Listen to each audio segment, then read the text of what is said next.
மற்றொரு அண்மை செய்தியை பார்த்து வருகிறோம். கூட்டணி ஆட்சி என்ற விவகாரத்தில் காங்கிரஸ் கட்சி உறுதியாக இருப்பதாக தகவல் வெளியாகி இருக்கிறது. காங்கிரஸ் 35 தொகுதிகளை கேட்டு வருவதாகவும் அதற்கு திமுக மறுத்து வருவதாகவும் தகவல்கள் கிடைக்கப்பெறுகின்றன. விவரங்களோடு இணைந்திருக்கிறார் நம்முடைய செய்தியாளர் ராஜேஷ். நேற்றைய தினம் ஐவர் குழுவினர் ஆலோசனை மேற்கொண்ட நிலையில இன்னும் 2-3 நாட்கள்ல கூட்டணி விவரங்கள் தெரிய வரும்னு தெரிவிக்கப்பட்டது. தற்பொழுது 35 தொகுதிகளை காங்கிரஸ் கேட்கிறது, திமுக மறுத்து வருகிறது. என்ன நடக்கிறது? ஹாசினி வணக்கம். தற்போது நாம் விசாரித்த வரையில காங்கிரஸ் கட்சி இந்த திமுக கூட்டணியை பொறுத்த வரையில தொடர்ந்து அந்த இழுபறி என்பது நீடித்துக் கொண்டிருக்கிறது. காரணம், கடந்த 2021 சட்டமன்ற தேர்தலில் காங்கிரஸ் கட்சி திமுக கூட்டணியிலே 25 இடங்கள் பெற்றிருந்தது. அதில் 18 தொகுதிகளிலே வெற்றி பெற்றிருந்தது. ஆனால் இந்த முறை எங்களுக்கு கூடுதல் சீட்டுகள் வேண்டும், அதாவது குறைந்தது 35 சீட்டுகள் கட்டாயம் வேண்டும் என்று காங்கிரஸ் கேட்பதாக சொல்கிறார்கள். 35 இடங்கள் கொடுக்க முன்வரவில்லை என்றால் கூட்டணி மாறக்கூடிய ஒரு சூழல் இருப்பதாகவும் பேசப்படுவதாக தகவல்கள் கிடைத்திருக்கின்றது.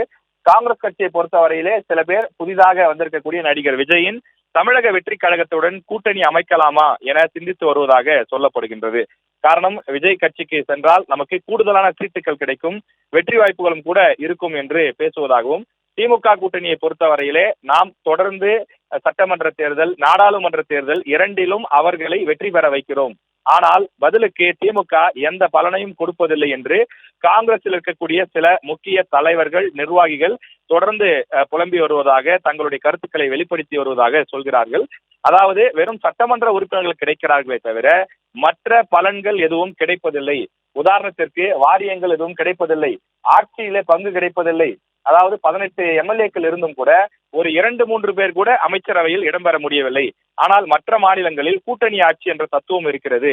ஆனால் தமிழ்நாட்டில் தொடர்ந்து காங்கிரசினுடைய அந்த வாக்குகளும் காங்கிரசினுடைய எம்எல்ஏக்களுடைய பயன்களும் மட்டுமே பெற்றுக் கொள்ளப்படுகிறது. தமிழ்நாட்டில் எத்தனையோ வாரியங்கள் இருந்தும் காங்கிரஸ் கட்சியை சார்ந்தவர்களுக்கு வாரியங்கள் கிடைப்பதிலே இன்னும் சிக்கல் நீடித்துக் கொண்டிருக்கிறது என்று சொல்கிறார்கள். அதே போல பல கான்ட்ராக்டுகள் இருக்கிறது. தமிழ்நாடு முழுவதும் பில்டிங்ஸ் கட்டுவது, அதே போல சாலைகள் அமைப்பது உள்ளிட்ட பொதுப்பணித்துறையினுடைய இன்னும் பிற துறைகளினுடைய பல விஷயங்கள் இருக்கிறது.